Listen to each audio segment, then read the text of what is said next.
Sophie's കുസീനിലേക്ക് എല്ലാവർക്കും വീണ്ടും സ്വാഗതം. ഞാൻ ഇത്രയും കുറച്ച് ദിവസങ്ങളായിട്ട് ഇപ്പോൾ ഞാൻ ചെയ്യുന്നത് ഒരു സ്വീറ്റ് ആയിട്ടുള്ള ഐറ്റംസ് ഒക്കെ ആയിരുന്നു.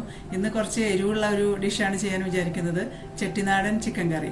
കാരണം അത് തമിഴ്നാട്ടിലെ ചെട്ടിനാട് ഏരിയയിലുള്ളവരുടെ ഒരു ഡിഷാണ്. ഇത് ഭയങ്കര ടേസ്റ്റാണ്, അതുപോലെ തന്നെ നല്ല എരിവും മസാലയൊക്കെ ഉള്ള നല്ല ടേസ്റ്റ് ആയിട്ടുള്ള ഒരു കറിയാണ്. അപ്പോൾ അതെങ്ങനെ ചെയ്യുന്നതെന്ന് നമുക്ക് നോക്കാം. അപ്പോൾ ഞാൻ നേരത്തെ ഓർമ്മിച്ച പോലെ തന്നെ നിങ്ങൾ ഈ ചാനൽ ആദ്യമായിട്ടാണ് കാണണമെങ്കിൽ ഒന്ന് സബ്സ്ക്രൈബ് ചെയ്യുക. അതോടൊപ്പം തന്നെ താഴെ കാണുന്ന ബെല്ലൈക്കണും കൂടെ ഒന്ന് പ്രസ് ചെയ്യുകയാണെങ്കിൽ ഞാനിടുന്ന വീഡിയോസ് നിങ്ങൾക്ക് അപ്പോൾ തന്നെ കിട്ടുന്നതായിരിക്കും. അപ്പോൾ ഇതെങ്ങനെ ചെയ്യാമെന്ന് നമുക്ക് നോക്കാം.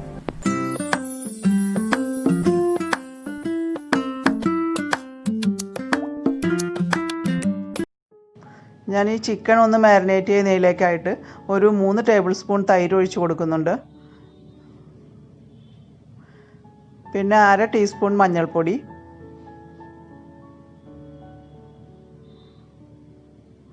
1 ടീസ്പൂൺ ഉപ്പ്,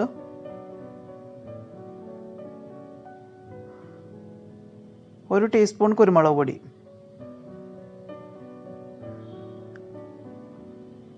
ഇത് ഞാൻ കൈവച്ച് നല്ലതുപോലെ ഒന്ന് മാരിനേറ്റ് ചെയ്യുന്നുണ്ട്.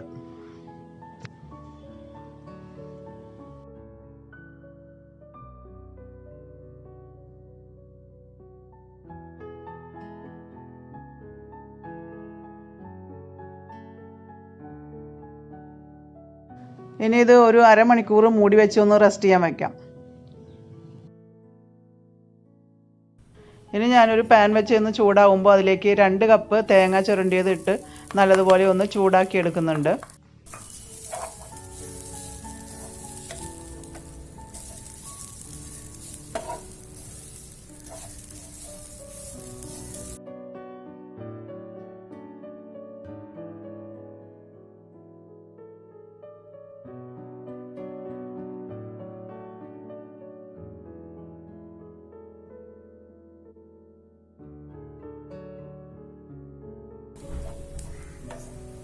തേങ്ങ പകുതി റോസ്റ്റായി കഴിയുമ്പോൾ ഇതിലേക്ക് 2 ടേബിൾ സ്പൂൺ മല്ലിപ്പൊടി ഇട്ട് കൊടുക്കുന്നുണ്ട്.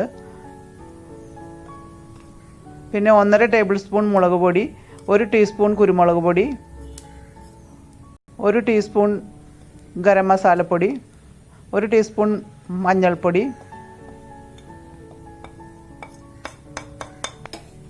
ഇനി ഇത് എല്ലാതും കൂടി നല്ലതുപോലെ ഒന്ന് മിക്സ് ചെയ്ത് കൊടുക്കാം.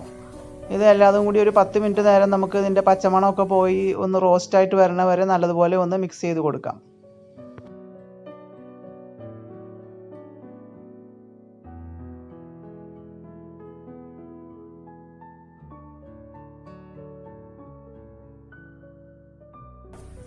ഇപ്പോൾ ഇത് ഏകദേശം റെഡി ആയിട്ടുണ്ട്. ഇനി ഒന്ന് ചൂടാറാൻ വയ്ക്കാം. അതിന് ശേഷം ഇതെല്ലാതും കൂടെ ഒരു ബ്ലെൻഡറിലേക്ക് ഇട്ട് കൊടുക്കാം.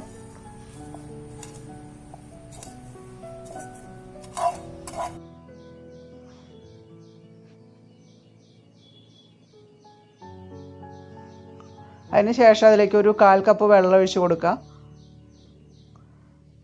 എന്നിട്ട് നല്ലതുപോലെ ഒന്ന് ബ്ലെൻഡ് ചെയ്തെടുക്കാം.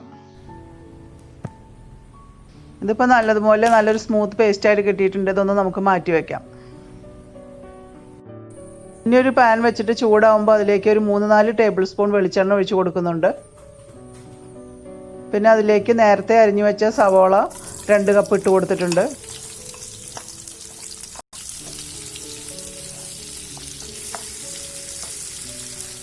ഇനി ഇതിലേക്ക് ഒരു 1/2 കപ്പ് ചെറിയ ഉള്ളി അരിഞ്ഞത് ഇട്ട് കൊടുക്കുന്നുണ്ട്.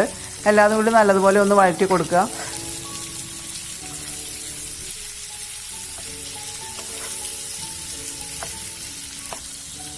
ഇനി ഇതിലേക്ക് 1 ടീസ്പൂൺ ഉപ്പും കൂടി ഇട്ട് കൊടുക്കുന്നുണ്ട്. എന്നിട്ട് എല്ലാതും കൂടി നല്ലതുപോലെ ഒന്ന് ഇളക്കി കൊടുക്കാം.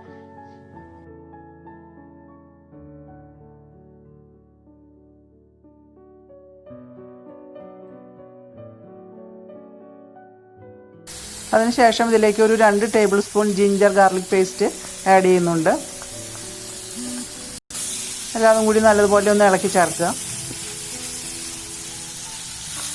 നല്ലതുപോലെ ഒരു ബ്രൗൺ നിറമാകുന്നവരെ ഇളക്കണം. പിന്നെ അതിലേക്ക് പച്ചമുളക് അരിഞ്ഞു വെച്ചത് 3 എണ്ണം ഇട്ട് കൊടുത്തിട്ടുണ്ട്. അതും കൂടി നല്ലതുപോലെ ഇളക്കി ചേർക്കുക.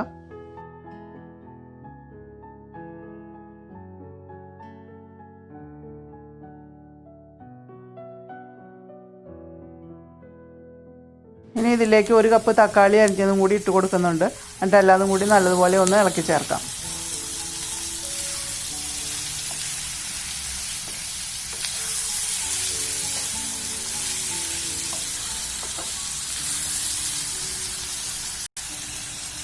ഇനി കുറച്ച് വേപ്പിലയും കൂടെ ഇട്ട് കൊടുക്കുന്നുണ്ട്. എല്ലാതും കൂടി നല്ലതുപോലെ ഒരു 5 മിനിറ്റ് നേരം ഒന്ന് നല്ലതുപോലെ ഇളക്കി ചേർക്കാം.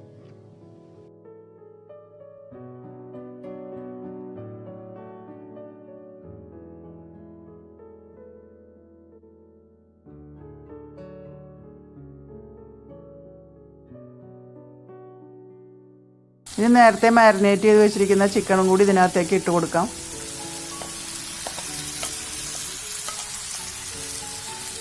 ഞാനിത് എല്ലാതും കൂടി നല്ലതുപോലെ ഒന്ന് ഇളക്കി ചേർത്ത് കൊടുക്കുന്നുണ്ട്.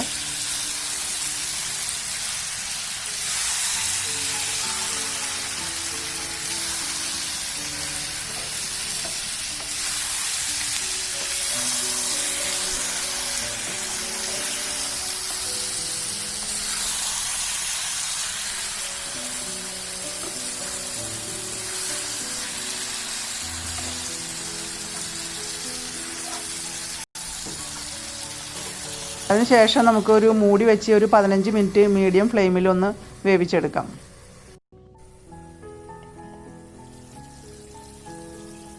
ഇതിപ്പോൾ അത്യാവശ്യം വന്നിട്ടുണ്ട്. ഇനി നമുക്ക് നല്ലതുപോലെ ഇതൊന്ന് ഇളക്കി ചേർത്ത് കൊടുക്കാം.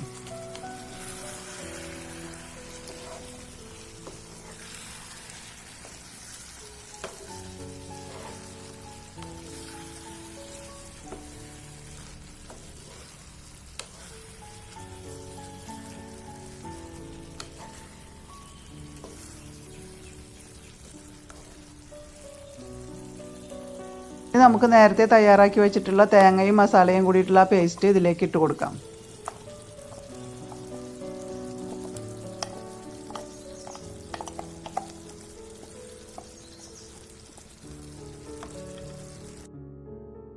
നമുക്കിത് നല്ലതുപോലെ ഒന്ന് മിക്സ് ചെയ്ത് എല്ലാ ഭാഗവും ഒന്ന് പിടിപ്പിക്കാം. ഞാൻ ഈ ഗ്രേവി ഒന്ന് ലൂസാക്കി എടുക്കാൻ ബ്ലെൻഡറിൽ തന്നെ ഇച്ചിരി കൂടെ വെള്ളം എടുത്തിട്ട് ഇതിലേക്ക് ഒഴിക്കുന്നുണ്ട്.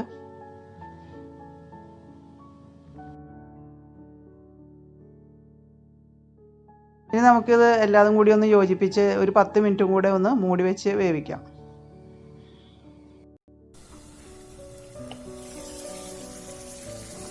ഇതിപ്പോൾ തുറന്നപ്പോൾ എല്ലാതും നന്നായിട്ട് വന്നിട്ടുണ്ട്. ഇനി നമുക്ക് തുറന്ന് വെച്ചിട്ട് ഒരു 3-4 മിനിറ്റ് ഒന്ന് ഇളക്കി ചേർത്ത് കൊടുക്കാം.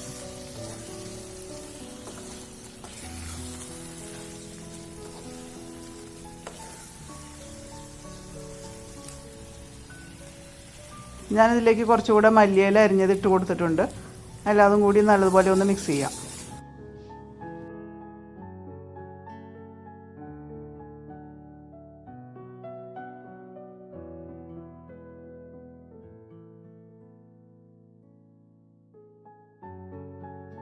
അപ്പോൾ അത് റെഡി ആയിട്ടുണ്ട്. നമുക്കതൊരു സർവിങ് പ്ലേറ്റിലേക്ക് മാറ്റാം. അപ്പോൾ നല്ല സ്പൈസി ആയിട്ടുള്ള ചെട്ടിനാട് ചിക്കൻ കറി റെഡി ആയിട്ടുണ്ട്. ഇത് നമുക്കൊക്കെ ഇഷ്ടപ്പെടുന്ന ഒരു ടേസ്റ്റാണ്. നല്ല എരിവും മസാലയൊക്കെ ഉള്ള ഒരു കറിയാണ്. അപ്പോൾ എല്ലാവരും ഇതൊന്ന് ട്രൈ ചെയ്ത് നോക്കുക. അപ്പോൾ ഞാൻ നേരത്തെ ഓർപ്പിച്ച പോലെ തന്നെ നിങ്ങളുടെ അഭിപ്രായങ്ങളും നിർദ്ദേശങ്ങളും താഴെ കമന്റ് ബോക്സിൽ ഇടുക. അതോടൊപ്പം ഈ വീഡിയോ ഇഷ്ടപ്പെടുകയാണെങ്കിൽ ഒന്ന് ലൈക്ക് ചെയ്യാനും മറക്കരുത്. അപ്പോൾ മറ്റൊരു വീഡിയോയുമായി നമുക്ക് വീണ്ടും കാണാം.